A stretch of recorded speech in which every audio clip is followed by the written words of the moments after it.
देखेंगे क्लास 10 का सबसे important chapter and last chapter है ये। तो हम लोग इसे शुरू करेंगे चैप्टर प्रोबेबिलिटी। इसमें मोस्टली बहुत ज़्यादा क्वेश्चन आने का चांसेस रहते हैं, तो हम लोग इसे कंप्लीट करेंगे। ये आप लोगों का है इंट्रोडक्शन क्लास, जिसमें आप प्रोबेबिलिटी चैप्टर में अपना हाईएस्ट स्कोर कर सकते हैं। तो चलिए चलते हैं। इसमें देखिए सबसे पहले आता है कि थ्योरेटिकल इवेंट जो रहता है हम लोग का, the theoretical event probability of an event E written as P is defined as P E number of outcomes favorable to E by number of all possible outcomes of the experiment where outcomes of the experiment are equally likely. It means हम लोग को क्या करना है, सबसे पहले हम लोग देखेंगे कि जो फेवरेबल आउटकम्स रहता है, ऐसे एग्जांपल ले लेते हैं हम लोग। जैसे कोई भी बॉक्स में ये जो एक बॉक्स है, इसमें जो है एक बॉक्स है, इसमें हम लोग का रेड बॉल है हम लोग का 3 एंड ग्रीन बॉल है हम लोग का 5। ओके, तो हम लोगों को इसमें प्रोबेबिलिटी निकालना है किसका, so find probability of red ball. हम लोग को रेड बॉल का प्रोबेबिलिटी निकालना है। तो कैसे निकालेंगे, सबसे पहले देखेंगे हम लोग नंबर ऑफ फेवरेबल आउटकम्स, मतलब कि जो जिसको निकालना है हमको वो देखना है। फेवरेबल आउटकम्स मतलब रेड बॉल। तो देखेंगे हम लोग प्रोबेबिलिटी निकालेंगे, probability of red ball, probability of red ball यानी कि P R is equals to क्या हो जाएगा हम लोग का, फेवरेबल आउटकम्स हो जाएगा हम लोग का 3 एंड टोटल जो हो जाएगा हम लोग का हो जाएगा 8। क्या हम लोग देखेंगे जो the probability of a sure event जो होता है ना, कि हम लोग का श्योर इवेंट जो होता है उसका वैल्यू हम लोग का 1 होता है। अब श्योर इवेंट क्या है, और ये है कि हम लोग का एक इम्पॉसिबल इवेंट। दोनों एक ही चीज़ से आके मान लेते हैं एक एग्जांपल के साथ।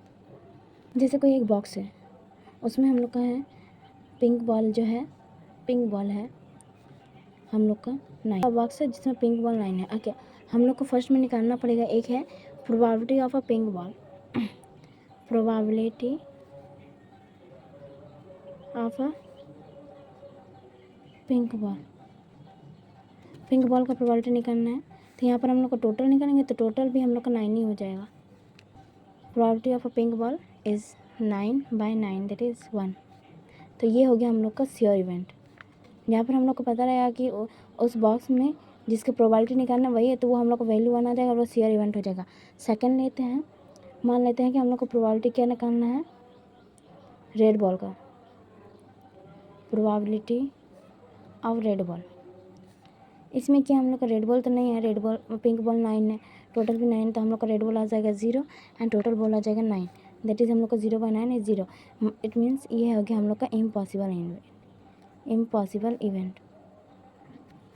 इवेंट हो गया जिसमें जब प्रोबेबिलिटी रहता है हम लोग को, अगर कोई बॉक्स में नहीं है, ये रेड बॉल नहीं है और इसका निकालने के लिए बोलेगा, तो ये हम लोग का आ जाएगा इम्पॉसिबल इवेंट। नेक्स्ट देखेंगे, अगर हम लोग को बोला, जो बोलते हैं कि इवेंट है इसका नंबर दिया हुआ है, तो मोस्टली जो नंबर रहता है किसी भी प्रोबेबिलिटी का 0 से ज़्यादा और 1 से कम रहता है, या फिर उनके इक्वल्स रहता है। An event having only one outcome is called an elementary event. The sum of the probabilities all the elementary events of an experiment is 1। अगर किसी भी इवेंट के रहता है यानी एक ही आउटकम रहता है, is called an elementary event. The sum of all the probabilities of all the elementary events of an experiment is 1। जैसे हम लोग का इवेंट का मान लेते हैं, एग्जाम्पल के लिए मान लेते हैं, अगर किसी नंबर के लिए प्रोबेबिलिटी हम लोग का आ गया 1/5, तो हम लोग का अगर मान लेते हैं कि किसी बॉक्स में रेड बॉल का है, तो ये टोटल 5 है और रेड बॉल के लिए 1 आ गया और पिंक बॉल के लिए 4 है, तो ये जाएगा। अगर हम लोग के टोटल करेंगे, हम लोग को अगर ऐड करेंगे, जैसे हो गया सम करेंगे, सम निकालेंगे, तो क्या आ जाएगा 1/5 plus 4/5 that is 5/5 is equals to 1। So हो गया हम लोग का, जब एलिमेंट्री इवेंट्स का प्रोबेबिलिटी का सम करते हैं तो हम लोग का एक्सपेरिमेंट 1 आता है। Next, for any event E P E plus P not is equals to 1 where P ई।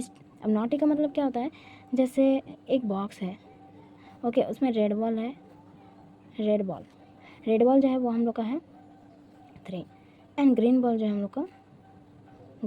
लोग का 8। ओके, सो टोटल बॉल हम लोग का कितना आ जाएगा, टोटल बॉल यानी कि 3 + 8 इज इक्वल्स टू 11।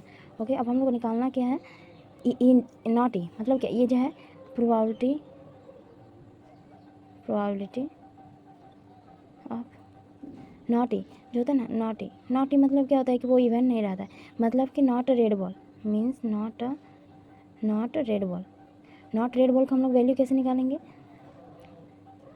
ये रेड बॉल से हम लोग का माइनस कर देंगे, दैट इज़ 1 माइनस। अब रेड बॉल का प्रोबेबिलिटी क्या रहेगा, रेड बॉल के लिए प्रोबेबिलिटी 3/11, तो हम लोग का क्या रहेगा 11 - 3/11 इट इज़ 8/11। मतलब नॉट ई के लिए प्रोबेबिलिटी क्या रहेगा 8/11। हम लोग ये वैल्यू रहता है कि P + P0 is equal to 1। इसमें मतलब नॉट ई मतलब ये नहीं है कि ग्रीन बॉल, नॉट ई मतलब रेड बॉल नहीं है। अगर ई है रेड बॉल, तो रेड बॉल के लिए हम लोग को ये निकालें, ग्रीन बॉल के लिए कहा रहता है तो हम लोग लेते हैं 1/8/11। Thanks for watching. और ऐसे ही वीडियोज़ के लिए अपने एग्ज़ाम को अच्छी तरह से बेटर बनाने के लिए चैनल को सब्सक्राइब कीजिए फॉर मोर अपडेट।